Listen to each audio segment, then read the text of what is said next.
안녕하세요. 어르신의 건강과 행복을 위한 가장 든든한 장기요양기관을 만들어가는 케어스토리 강성만 국장입니다. 국민건강보험공단의 주간보호시설 평가 매뉴얼에서는 연 1회 이상 기관의 종사자분들을 대상으로 운영규정 교육을 실시하도록 안내하고 있습니다. 이에 따라서 이번 교육 영상에서는 우리 기관의 운영규정에 대해서 함께 살펴보는 시간을 갖고자 하는데요. 즉, 지금부터 여러분과 함께 운영규정 교육을 진행하고자 합니다. 먼저 교육에 앞서서 운영규정이란 무엇이고 운영규정 교육을 왜 해야 하는지부터 알고 나서 교육이 이루어져야겠죠? 주간보호시설의 운영규정이란 우리 주간보호시설을 체계적으로 운영하기 위해 마련해 놓은 일종의 자체 규칙이다 라고 말씀드릴 수 있겠습니다. 그러면 왜 운영규정 교육을 해야 하는지도 바로 연상되시겠죠? 우리 기관의 자체 규칙에 대해서 잘 알고 있다면 종사자분들께서 근무하실 때에 여러 부분에서 도움이 되는데요. 먼저는 기관 운영에 관한 규정을 알고 있다면 현장에서 일어날 수 있는 다양한 혼선을 줄여줄 뿐만 아니라 체계적인 근무와 기관 운영이 가능하기 때문에 장기요양 서비스의 질도 향상될 수 있습니다. 그렇기 때문에 국민건강보험공단에서는 주간보호시설에서 연 1회 이상 종사자분들을 대상으로 운영규정 교육을 실시하도록 안내하고 있는 것이죠. 또한 종사자분들께서 이러한 기관 운영규정을 수시로 읽어보며 업무에 참고하실 수 있도록 게시판에도 게시되어야 하는데요.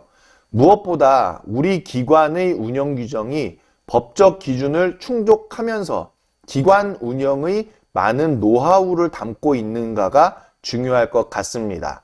자, 그러면 지금부터 우리 기관의 운영규정에 대해서 저와 함께 살펴보시겠습니다.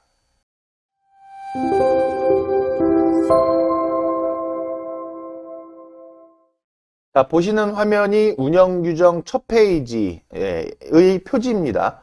그래서 운영규정 이렇게 나와 있고 여기 보시면은 이렇게 번호가 되어져 있는데요. 이거는 운영규정 번호라고 여러분들께서 이해하시면 좋을 것 같고 이 뒤에 날짜는요. 이 운영규정을 시행하는 날짜로 이해하시면 될 것 같아요. 자, 먼저는 서비스 제공의 기본 원칙부터 운영 규정에 담겨져 있습니다. 자, 먼저 이 인권 보호에 대한 내용이 있는데요. 서비스 제공의 기본 원칙이라 함은 우리가 장기요양 서비스를 어르신들께 제공하는 데 있어서 기본이 되는 그런 사상, 이념, 규칙이라고 이해하시면 좋을 것 같아요. 먼저는 인권 보호에 대해서 있고요. 그리고 자기결정, 즉 이용 및 퇴소, 일상생활, 사회참여, 종교생활, 서비스 이용 등 장기요양 서비스 이용에 어르신의 자기결정권과 선택권을 최대한 존중해야 한다라는 부분입니다. 또 자립생활, 그리고 재가요양 우선이라는 부분이 있죠. 이게 조금 이제 눈에 띄는 건데 가능한 한 어르신 자신이, 어르신 본인이 살고 계신 가정과 지역사회에서 오랫동안 생활할 수 있게끔 해드리는 것이 필요하다라는 거죠. 자, 그리고 사례 관리가 있는데요. 어르신의 욕구, 문제, 장점과 자원에 대한 정확한 사정을 바탕으로 해서 여기서의 사정이라는 것은 일종의 이제 평가를 얘기하는 거죠. 알아본다라는 거예요. 그 알아보는 것을 통해서 어르신별로 차별화된 서비스 계획을 수립하고 어르신의 욕구에 적합한 서비스를 충분히 제공해야 한다는 부분이 또 원칙으로 되어져 있습니다. 그리고 비밀 보장, 또 기록 및 공개, 어르신의 생활과 장기요양 서비스에 관한 모든 내용을 상세히 관찰해서 정확히 기록하고 어르신과 그 가족분들이 요구할 경우에는 그 기록을 공개하는 것이 기본 원칙으로 되어져 있죠. 또 사회통합, 또 전문 서비스와 효율성, 그리고 부당 청구 금지, 알선 행위의 금지 이런 부분이 기본 원칙으로 되어져 있는데 여기서 이 알선 행위 등의 금지라는 것은요. 영리를 목적으로 본인 일부 부담금을 면제하거나 할인하는 행위, 금품 등을 제공하는 이용자를 속여 알선, 유인하는 그런 행위들, 또 이를 사주하는 행위를 해서는 아니 된다라고 정확하게 규정을 하고 있습니다. 자, 그러면 왜 본인 일부 부담금을 면제하거나 할인하지 말라라고 이 기본 원칙에 되어 있는지 혹시 좀 생각이 드시죠? 그런 궁금증이 드시죠? 그 이유는 본인 일부 부담금을 면제하게 되면은 본인 일부 부담금을 면제한 만큼 기관에서의 수입이 줄어들게 되거든요. 결국 수입이 줄어든다는 것은 그 비용을 가지고서 그 할인한 본인 일부 부담금의 비용만큼 우리가 인력이나 또는 어떤 물품을 산다든지 할 수 있는데 이게 할인이 되어버리고 면제를 하니까 기관의 수입이 줄어들게 되면 결국에는 어르신께 제공하는 서비스의 질을 하락시키게 된다라고 이해하시면 될 것 같습니다. 자, 그 다음 페이지부터는요, 이렇게 차례가 나옵니다. 그래서 1장에는 기본사항, 또 이용 정원 및 모집 방법 등에 관한 사항이 2장, 3장에서는 이용 계약에 관한 사항, 또 4장에서는 이용료 등 비용에 대한 변경 방법 및 절차 등에 관한 사항, 5장에서는 서비스의 내용과 그 비용의 부담에 관한 사항, 6장에서는 특별한 보호를 필요로 하는 경우에 서비스 기준과 비용에 관한 사항, 7장에서는 의료를 필요로 하는 경우에 구체적인 처리 절차, 그리고 8장에서는 시설물 사용 사항의 주의사항 등에 관한 사항, 9장에서는 서비스 제공자의 배상 책임, 면책 범위에 관한 사항, 그리고 10장에서는 운영 규정의 개정 방법 및 절차 등에 관한 사항, 11장에서는 운영위원회의 설치 및 운영에 관한 사항, 그리고 12장에서는 인력 관리 규정에 관한 사항, 채용, 복무, 승진, 상벌에 대한 내용이 들어있고요. 제13장에서는 보수에 관한 사항, 임금, 퇴직금, 상여금, 그리고 14장에서는 종사자의 복리 후생에 관한 사항으로서 복지, 포상, 휴가가 정해져 있고요.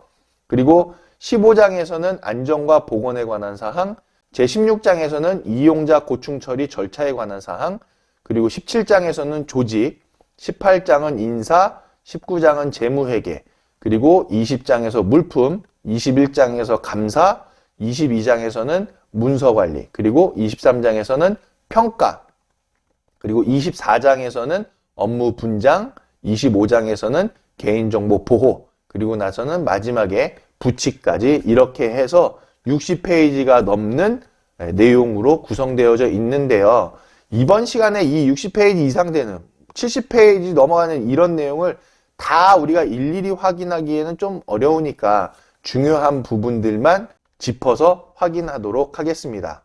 자, 우리가 그럼 먼저는 제1장의 내용 기본사항부터 한번 보실 텐데요. 운영규정의 정의가 1조에 먼저 나와 있습니다. 본 규정은 당해 시설의 원활한 운영을 위해서 제정한 운영규정이다. 본 규정과 노인보건복지 사업 안내 관련 규정, 국민건강보험공단 재가기관 평가 매뉴얼 및 관계 법령 등을 준수해서 재가노인복지시설인 주간보호기관을 운영한다라고 되어 있고요. 운영규정의 목적은 노인의 건강과 행복을 위한 주간보호기관 장기요양 서비스 제공을 그 목적으로 설립된 당해 시설의 운영 전반에 관한 사항을 규정해서 효율적이고 안정적인 운영으로 서비스 수혜 대상자와 지역 주민의 복지 증진에 기여함을 목적으로 한다라고 되어 있습니다. 그리고 제5조에서는 시설의 종류에 대한 내용이 있는데요. 노인복지법에 의하여 설치된 재가노인복지시설이자 노인장기요양보험법에 의하여 지정된 장기요양기관 중에서도 주간보호기관이고 장기요양 서비스의 제공을 목적으로 하는 시설이다라는 내용입니다. 제2장에서는요, 이용 정원 및 모집 방법 등에 관한 사항인데요. 그래서 9조에서는 이용 정원이 나타나 있고요. 그리고 10조에서는 이용 대상에 대해서도 있는데요. 장기요양급여 수급자 1에서 5등급 또는 인지지원 등급 또는 심신이 허약하거나 장애가 있는 65세 이상의 노인으로서 주간 동안 보호가 필요하신 분들이 이용 대상이 된다라는 부분이죠. 자, 그리고 11조에서는 온 오프라인을 통한 기관 및 급여 종류, 홍보에 대해서도 나와 있는데요. 시설의 이용자 모집 방법은 다음과 같으며 각 항목의 방법을 적극 활용해서 기관 및 급여 종류를 적절히 홍보하도록 한다라고 되어 있습니다. 먼저 첫 번째는 시설 입간판을 활용한 통행자 홍보, 또 현수막을 활용한 길거리 홍보, 홈페이지 및 홈페이지형 블로그 등을 활용한 인터넷 홍보, 키워드 광고도 포함이 되겠죠. 그리고 블로그형 광고, 검색 광고 등을 포함한다라고 되어 있고, 노인 장기요양보험 홈페이지의 시설 정보를 통한 광고도 있겠고, 전단지를 활용한 홍보, 지역사회 행사를 통한 시설 홍보, 또 유관기관과의 협력을 통한 홍보, 인적 자원을 활용한 홍보, 이런 부분들이 내용으로 담겨져 있습니다. 자, 그리고 3장에서는 이용 계약에 관한 사항이 나타나는 있는데요. 이 중에서 우리가 좀 살펴봐야 할 부분은 18조의 내용을 좀 같이 한번 보실게요. 18조에서는 계약 해지 요건이 되어져 있는데요. 이용자 또는 보호자는 다음 각 호에 해당되는 경우 시설과 협의해서 계약을 해지할 수 있다라고 되어 있고요.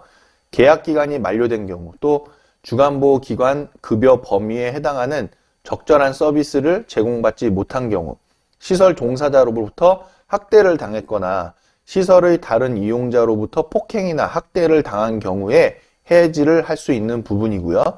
또 시설은 다음 각 호에 해당하는 경우에는 이용자 또는 보호자와 협의해서 계약을 해지할 수 있다라고 내용이 담겨 있는데, 계약 기간이 만료되거나 사망한 때 이용자가 장기요양보험 등급 인정의 자격을 상실했거나 이용자의 건강진단 결과 감염병의 예방 및 관리에 대한 법률에 따른 감염병 환자로서 감염의 위험성이 중한 경우로 판정될 때 이용자의 건강상의 이유로 이용을 유지하기 어렵거나 이용 계약 시 제시된 안내를 이용자가 정당한 이유 없이 따르지 않는 등 서비스 제공에 심각한 지장을 줄 때, 또 타 이용자의 안전과 인권에 심각한 위협이 되거나 월 이용료를 2개월 이상 납부하지 않고 연체하였을 때, 단 시설에서 보호자분들께 서면으로 이용료 미납 사실을 알리고 보호자가 해당 안내를 받은 날로부터 14일 이내에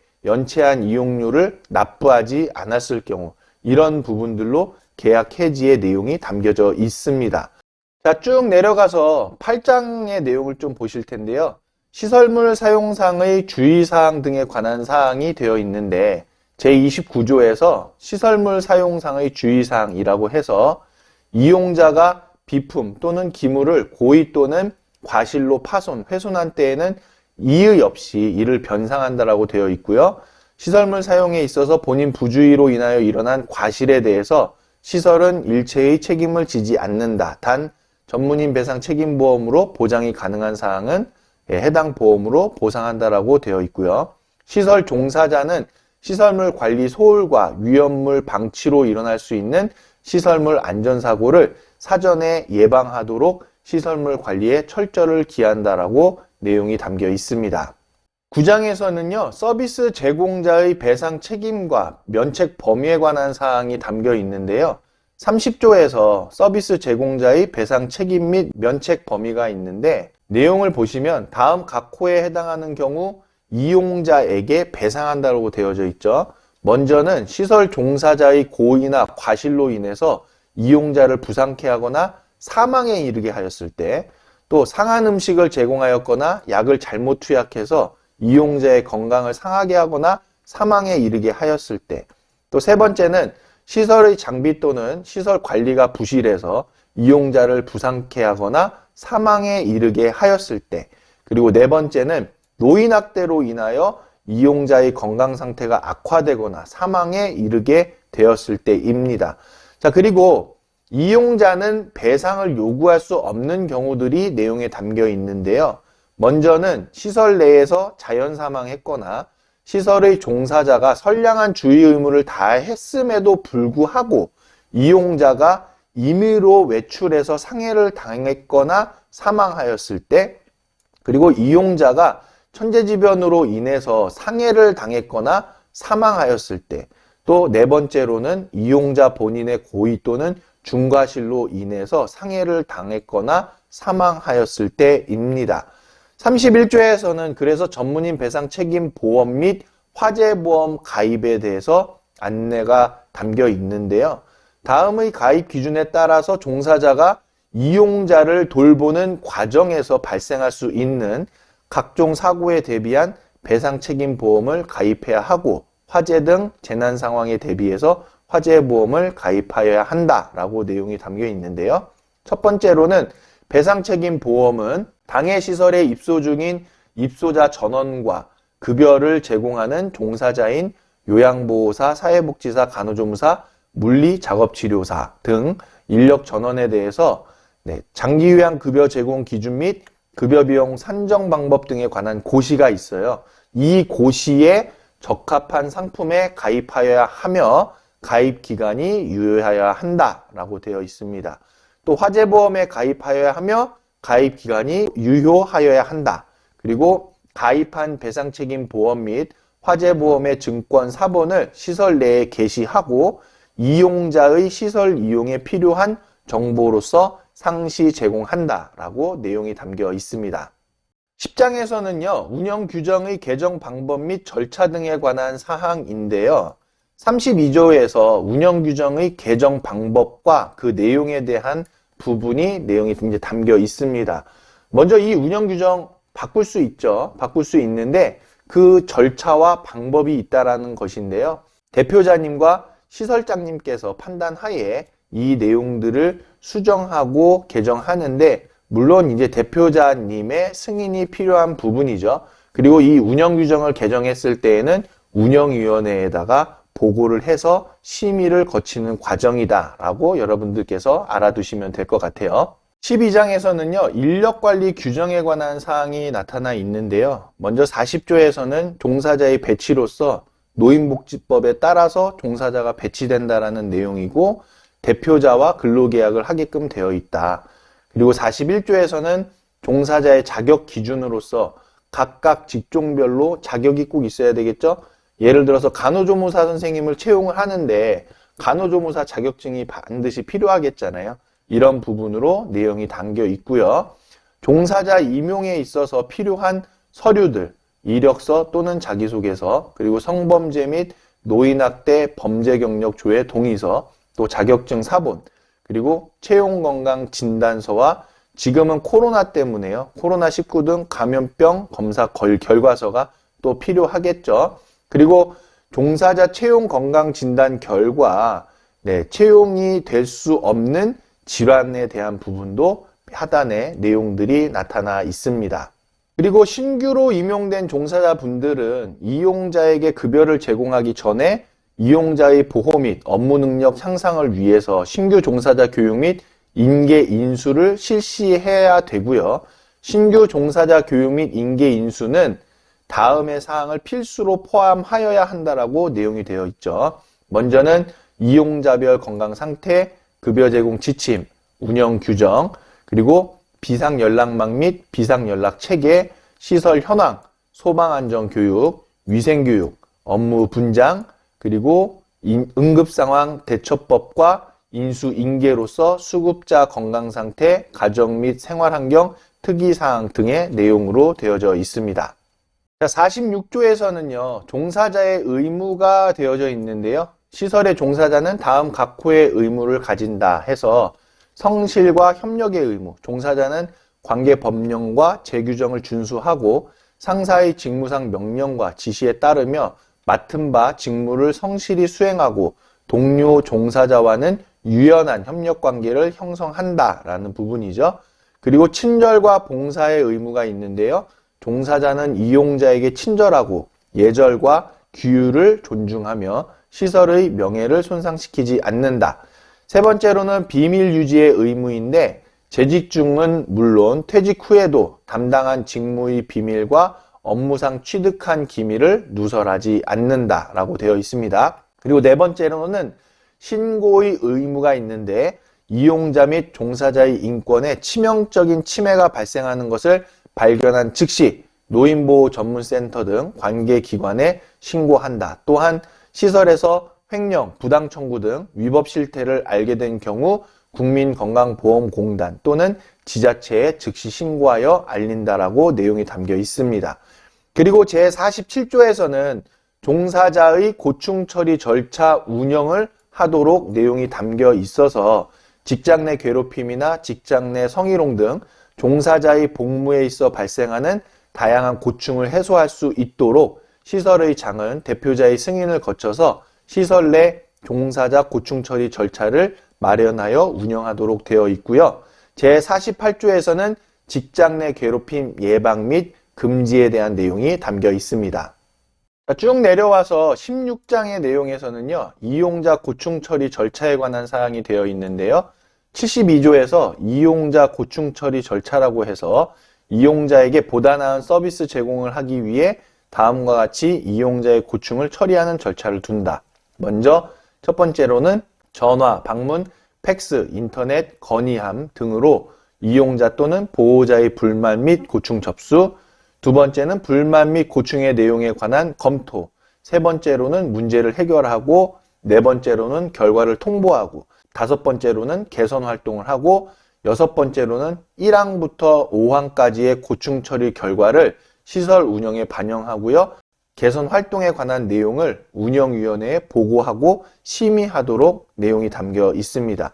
그래서 73조에서는 고충 처리 안내문을 게시하는데 이용자 및 보호자분이 시설의 고충 처리 절차를 알 수 있도록 고충 처리 절차와 방법에 관해서 시설 내부에 게시하거나 또는 유인물, SNS 등으로 이용자 및 보호자분들께 반기별 1회 이상 안내하도록 내용이 담겨 있습니다. 그리고 제20장에서는 물품이 되어져 있는데요. 82조에서 물품의 관리 그리고 물품 출납원이 되어져 있죠. 대표자는 그 소관에 속하는 물품, 현금 및 유가 증권을 제외한 동산을 말하는데요. 그 부분을 관리해야 한다. 그러면서 두 번째로 대표자는 그 소관에 속하는 물품 관리에 관한 사무를 소속 종사자에게 위임할 수 있다. 세 번째로는 대표자, 제2항의 규정에 의해서 위임을 받은 자를 포함하는 것이죠. 이하 물품 관리자라고 하는데요. 물품의 출납 보관을 위해서 소속 종사자 중에서 물품 출납원을 지정하여야 한다라고 내용이 되어 있죠. 그리고 83조에서는 물품 관리자 및 물품 출납원은 선량한 관리자의 주의로서 사무에 종사해야 한다. 그리고 84조에서 물품의 출납으로 해서 물품 관리자는 물품을 출납하게 하고자 할 때에는 물품 출납원에게 출납하여야 할 물품의 분류를 명백히 해서 그 출납을 명령하여야 한다. 그리고 두 번째로는 물품 출납원은 제1항의 규정에 의한 명령이 없이는 물품을 출납할 수 없다라고 되어 있습니다. 그리고 85조에서 재물조사가 있는데 대표자는 연 1회 그 관리에 속하는 물품에 대해서 정기적으로 재물조사를 실시하여야 하며 필요하다고 인정하는 때에는 정기 재물조사 외에 수시로 재물조사를 할 수 있다라고 내용이 되어 있습니다. 자, 24장에서는 업무분장에 대한 운영 규정인데요. 95조에서 시설의 각 종사자 직종별 기초 업무분장은 시설의 장이 작성해서 대표자의 승인을 거쳐서 시설 운영에 반영을 하고, 그리고 96조에서는 업무분장 회의 및 반영에 대한 내용인데 상세한 업무분장 체계 마련을 위해서 종사자 업무분장 회의를 실시하도록 내용이 되어 있고요. 종사자 업무분장 회의를 통해서 결정된 업무분장의 변경 내역은 대표자의 승인을 거쳐서 기관 운영에 반영하고, 이 경우 대표자는 업무분장의 변경을 시설의 장에게 위임할 수 있게끔 내용이 되어 있습니다. 또 종사자 업무분장 회의 결과는 돌아오는 운영위원회의 심의를 거치도록 운영 규정에 되어 있죠. 자, 여기까지 해서 운영 규정의 내용들을 간단하게나마 좀 살펴보셨는데요. 자, 이 운영 규정은 우리 시설 내 게시판에 게시되어 있으니까 여러분들께서 궁금하신 내용들은 한번 읽어보시면 좋을 것 같고요. 운영 규정에 인사라든지 또 급여에 대한 그런 규정들, 복리 후생에 대한 이런 내용들도 담겨 있으니까요. 여러분들께서 관심을 가지고 운영 규정의 내용들을 좀 살펴보시면 기관 근무에 있어서 상당한 도움이 되니까요.